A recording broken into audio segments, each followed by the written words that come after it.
नमस्कार दोस्तों, आपका स्वागत है अपने चैनल मास्टरिंग एफएनओ में। अगले वीक यानी कि 23 तारीख से लेके 27 तारीख के बीच में ऐसे कौन से 4 स्टॉक्स हैं जो कि अच्छा परफॉर्म कर सकते हैं, जो हमारे स्टॉक ऑफ द वीक में अपनी जगह बना पाए हैं। हम उन सभी स्टॉक्स के बारे में डिटेल में डिस्कस करने वाले हैं। उनकी एंट्री, एग्जिट, स्टॉप लॉस, सारी चीज़ों को हम डिटेल में डिस्कस करेंगे। कैसे उस पे हम हेज क्रिएट कर सकते हैं जिससे हमारा कैपिटल प्रोटेक्टेड रहे, हम इन सभी चीज़ों के बारे में डिटेल में डिस्कस करेंगे। तो अगर आप इस चैनल पर नए हैं तो चैनल को सब्सक्राइब कर लीजिए, वीडियो पसंद आए तो लाइक कीजिए, अपने दोस्तों के साथ में शेयर भी कीजिए। अगर आप देखेंगे तो सबसे पहला स्टॉक हमारे लिस्ट में आया है वो है एमएफएसएल, जो कि मैक्स फाइनेंशियल सर्विसेज लिमिटेड है। अगर आप इसकी पैटर्न को देखना चाहेंगे तो आप देखेंगे ये वीकली टाइम फ्रेम पे देखा जा रहा है। वीकली टाइम फ्रेम पे एक अच्छा खासा मूवमेंट आया था। साथ साथ में आप देखेंगे यहाँ पे एक जो है चैनल में था जो कि एक बिल्कुल फ्लैग की तरीके से बना हुआ था। तो अगर आप देखेंगे ये रहा पोल, ये पोल रहा और ये फ्लैग रहा। पोल एंड फ्लैग का फॉर्मेशन हुआ था यहाँ पे। और पोल एंड फ्लैग के फॉर्मेशन में अगर आप देखेंगे तो फ्लैग के पोर्शन को ब्रेकआउट करके वीकली बेसिस पे निकला हुआ है, जो कि एक बहुत ही अच्छा सिग्नल है कि इसके अंदर में मूवमेंट अभी कंटिन्यूएशन होने वाला है। अभी इसी चीज को हम एक काम करते हैं, वीकली भी तो हमने एनालिसिस कर लिया। अब हम इस चीज को डेली बेसिस पे देखते हैं, डेली बेसिस में क्या चल रहा है। डेली बेसिस में भी अगर आप देखेंगे तो ऑब्वियसली यहाँ पे आपको कंसोलिडेशन का जोन दिख ही रहा है, जहाँ पे कंसोलिडेशन था और इस कंसोलिडेशन को ब्रेकआउट करके निकला हुआ है। अच्छा खासा कंसोलिडेशन हुआ है, इसको ब्रेकआउट किया है। एंड ब्रेकआउट करने के बाद से अभी जो है सिचुएशन इस पर्टिकुलर स्टॉक की ऐसी हुई है कि आप देखेंगे तो ये 9 ईएमए पे यहाँ पे मूवमेंट किया था। मूवमेंट करने के बाद आने के बाद से थोड़ा सा रिट्रेसमेंट इस जगह पे लिया था, और रिट्रेसमेंट लेने के बाद से 9 ईएमए का सपोर्ट लेके वापस ये अप साइड में जा रहा है। ये जो कैंडल बना हुआ है लास्ट, ये हैमर की तरीके से बना हुआ है और ये ऑब्वियसली कंटिन्यू करने वाला है। तो इसका जो सबसे पहले इंपॉर्टेंट रहने वाला है कि इसका टारगेट कहाँ पे निकलेगा। तो हमारा पहला टारगेट ही 1912 का निकल के आ रहा है कि 1912 जो है इसका पहला टारगेट रहने वाले है। और अगर आप इसको हेज करेंगे तो हेज करने के लिए आपको 1800 के पुट के साथ में अगर आप इसको हेज करेंगे तो एक बेटर रिजल्ट आपको मिलेगा।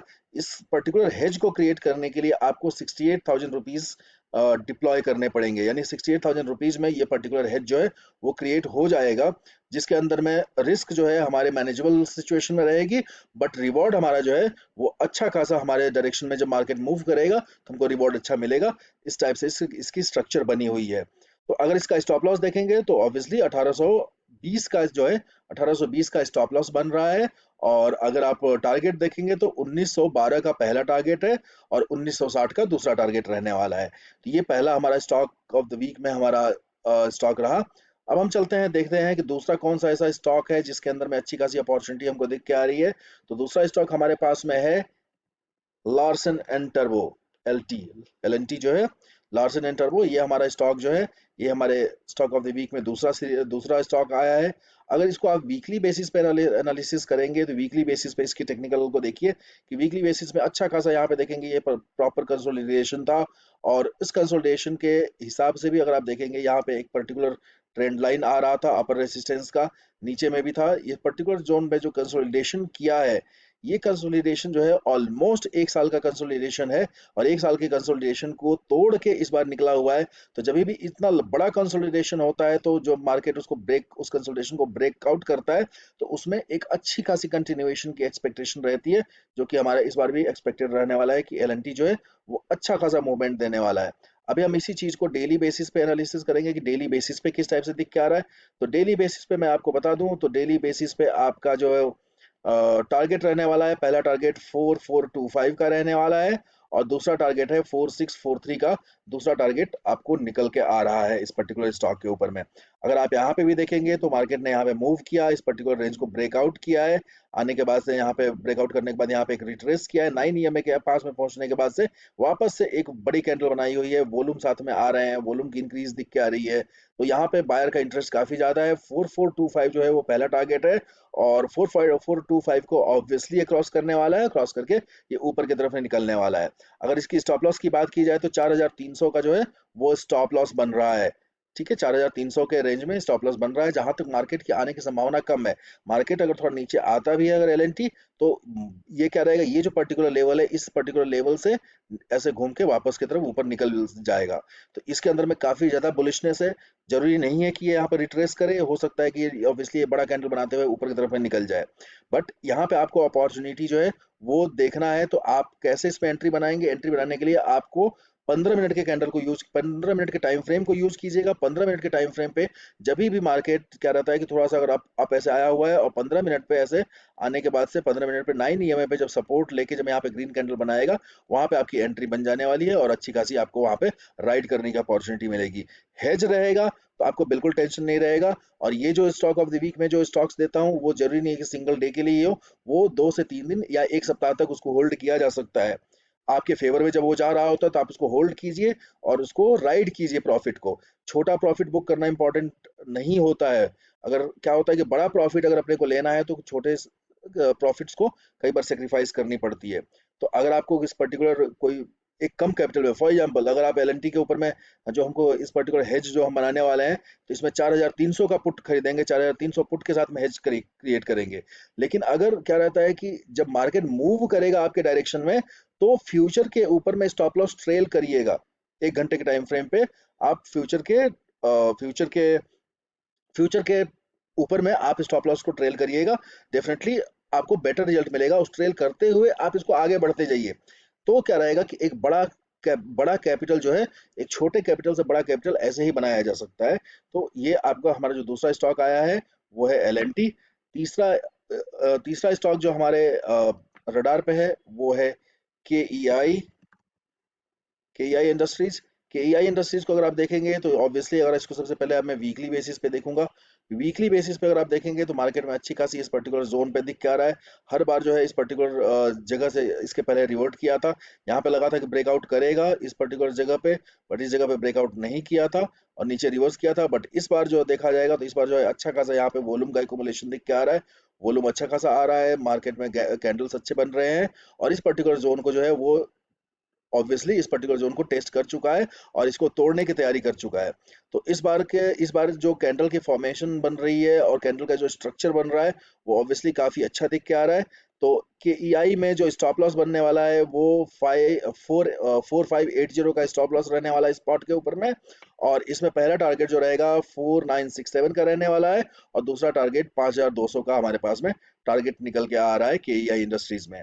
तो एक अच्छा खासा है, इसको आप हेज करेंगे तो 4500 पुट के साथ में हेज करेंगे। और इस पर्टिकुलर हेज को क्रिएट करने के लिए आपको 1,03,000 कैपिटल की डिप्लॉयमेंट लगेगी। जब भी आप पोजीशन क्रिएट करते हैं तो आप याद रखिएगा कि ऑप्शन की पोजीशन को पहले क्रिएट कीजिएगा, फ्यूचर के पोजीशन को बाद में क्रिएट कीजिएगा। एंड जब आप एग्जिट करेंगे तो फ्यूचर के पोजीशन को पहले एग्जिट कीजिएगा एंड देन आप ऑप्शन के पोजीशन को एग्जिट कीजिएगा।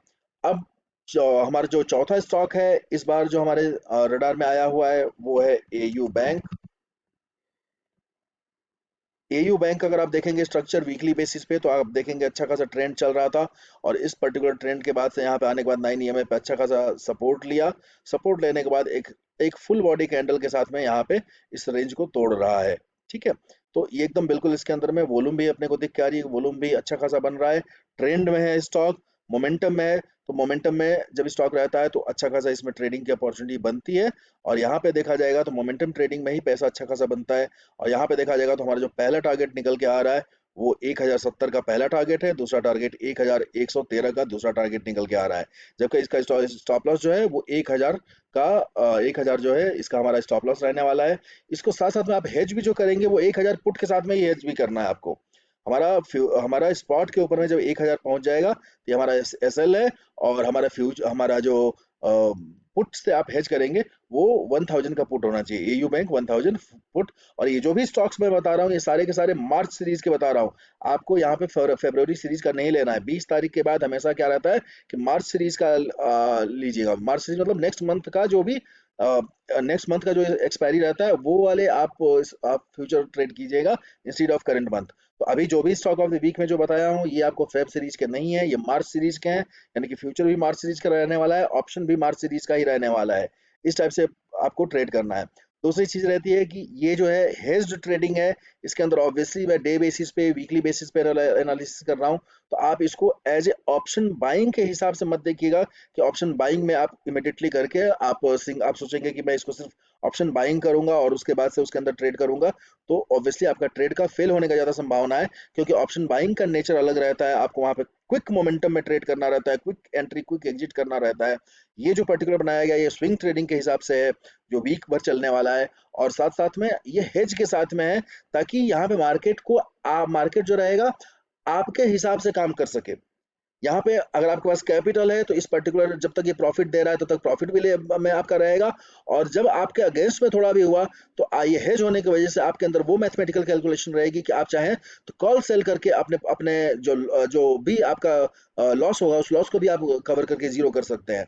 तो इस पर्टिकुलर हेज हेज की जो ताकत रहती है, हमको उस हेज की ताकत को यूटिलाइज करना है। तो बिल्कुल ऐसा नहीं होना चाहिए कि आप सिर्फ कॉल बाई करके जा रहे हैं, नेकेड कॉल बाई करके जा रहे हैं, क्योंकि अगर नेकेड कॉल स्टॉक्स में बाई की जाती है तो उसकी थ्योरी और उसकी उसकी एनालिसिस अलग रहती है, उसको अलग तरीके से किया जाता है। अगर वो चाहिए तो अगर आप चाहते हैं कि मैं बिल्कुल स्टॉक के ऊपर में कॉल ऑप्शन कैसे बाई किया जाता है, किस चीज़ को देख के बाई किया जाता है, कब बाई करना चाहिए, उसके रिलेटेड अगर आप वीडियो चाहते हैं तो आप कमेंट में मेंशन कीजिए।